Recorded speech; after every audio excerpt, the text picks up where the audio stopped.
Hello મિત્રો, કેમ છો? મજામાં ને? સ્વાગત છે તમારું આપણી યુટ્યુબ ચેનલની અંદર. તો મિત્રો, આપણે મોસ્ટ આઈએમપી આજે કરંટ અફેર્સ જોઈશું, જે તમારા આવનાર police constable, PSI, CC, main, DYSO, STI જેવી પરીક્ષાઓ માટે બહુ ઉપયોગી સાબિત થાય. અને આ પ્રશ્નોમાંથી લગભગ પ્રશ્નો આવે જ છે, અને આપણે દરરોજનું કરંટ અફેર્સ અપલોડ કરીએ જ છીએ. તો મિત્રો, દરરોજ વિડીયો આવે છે તો તમે જોવાનું ભૂલશો નહીં. તો ચાલો મિત્રો, શરૂ કરીએ કરંટ અફેર્સ. અને મિત્રો, હું આશા રાખું છું કે તમે વિડીયો પૂરો જોશો. વિડીયોનો લાઇક, શેર અને સબસ્ક્રાઈબ કરવાનું ભૂલતા નહીં. ચાલો મિત્રો, શરૂ કરીએ. પ્રથમ ક્વેશ્ચન: તાજેતરમાં રવાંડાના રાષ્ટ્રપતિ તરીકે કોણ ચૂંટાયા? તો પોલો કાગામે. તેઓ સતત ચોથી ટર્મ માટે ચૂંટાયા છે. રવાંડાની રાજધાની કિગાલી છે. મિત્રો, આ પ્રશ્ન યાદ રાખો, રવાંડાની રાજધાની કિગાલી છે. ત્યાર પછીનો પ્રશ્ન છે મિત્રો: પેરિસ ઓલિમ્પિક 2024માં કાંસ્ય ચંદ્રક જીતનાર અમન સેહરાવત કયા સ્પોર્ટ સાથે સંકળાયેલ છે? મિત્રો, અમન સેહરાવત કુસ્તી સાથે સંકળાયેલ છે, કારણ કે હમણાં પેરિસ ઓલિમ્પિક પતી છે, એટલે આ પ્રશ્ન હાઇલાઇટમાં છે, એટલે પૂછાઈ શકે છે આવનાર પરીક્ષામાં. તેમજ પેરિસ ઓલિમ્પિક્સની અંદર આપણે 6 મેડલ જીત્યા હતા, તેમાં 5 બ્રોન્ઝ અને 1 સિલ્વર, જે નીરજ ચોપરાએ મેળવ્યો હતો. ત્યાર પછીનો પ્રશ્ન છે મિત્રો: હિન્દ મહાસાગરની તળે દેખાયેલ 3 આકારોને તાજેતરમાં કયા નામ અપાયા? તો તેમાં અશોક, ચંદ્રગુપ્ત અને કલ્પતરુ.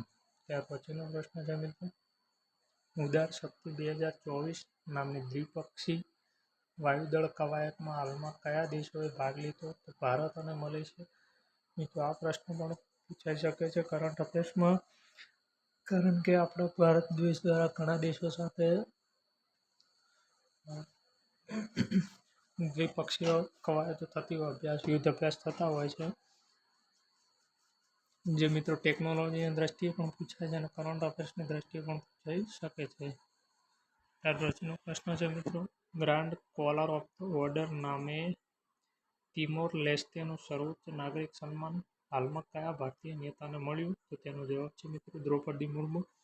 આપણે ઓપ્શનની અંદર નરેન્દ્ર મોદી પણ આપેલો હોય છે, એટલે આપણે એવું લાગે કે નરેન્દ્ર મોદીને જ મળ્યો હોય લગભગ, પણ એવું નથી હોતું, જે દ્રૌપદી મુર્મુનો. તો મિત્રો, આ પ્રશ્ન ખાસ યાદ રાખજો, કારણ કે આપણા મનમાં એવું જ હોય કે નરેન્દ્ર મોદી બહુ બહાર ફરતા હોય છે, એટલે એમને વિદેશમાં જતા હોય એટલે એવું જ હોય ને કે આપણે નરેન્દ્ર મોદીને જ મળ્યું હશે, પરંતુ તેનો જવાબ છે દ્રૌપદી મુર્મુ. ત્યાર પછીનો પ્રશ્ન છે મિત્રો: સોપારીના છોડમાં ફળ સડી જવાના રોગને કાબૂમાં લેવા તાજેતરમાં કઈ સંસ્થાએ સલાહ સૂચન આપ્યા?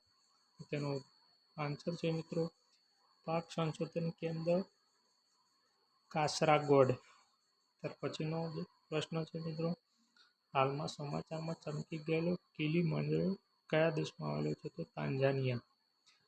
ત્યાર પછીનો પ્રશ્ન છે મિત્રો: તાજેતરમાં સમાચારમાં રહેલી નાનાકાઈ ટ્રાપ શું છે? નાનાકાઈ ટ્રાપ પ્રશાંત મહાસાગરમાં 2 ભૂતળીય સ્તર વચ્ચેનો પ્રદેશ. પ્રશાંત મહાસાગરમાં 2 જમીનીય સ્તર વચ્ચેનો પ્રદેશ. ત્યાર પછીનો પ્રશ્ન: પીએમ મોદીના મન કી બાતમાં ઉલ્લેખ મુજબ કયા રાજ્યમાં યુવાનોએ વન્યજીવોને બચાવવા માટે 3D પ્રિન્ટિંગ ટેકનિક શરૂ કરી છે? તો તેનો જવાબ છે મિત્રો આસામ અને અરુણાચલ.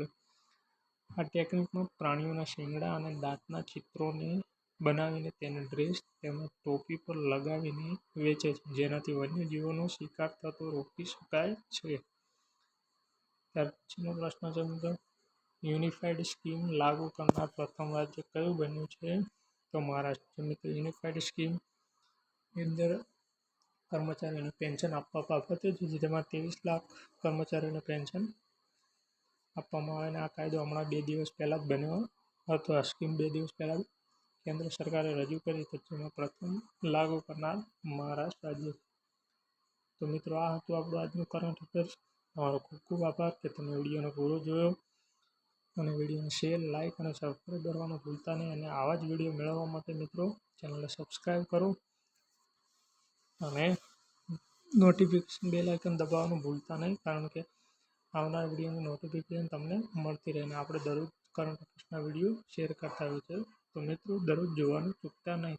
Thank you. આભાર. જય હિન્દ.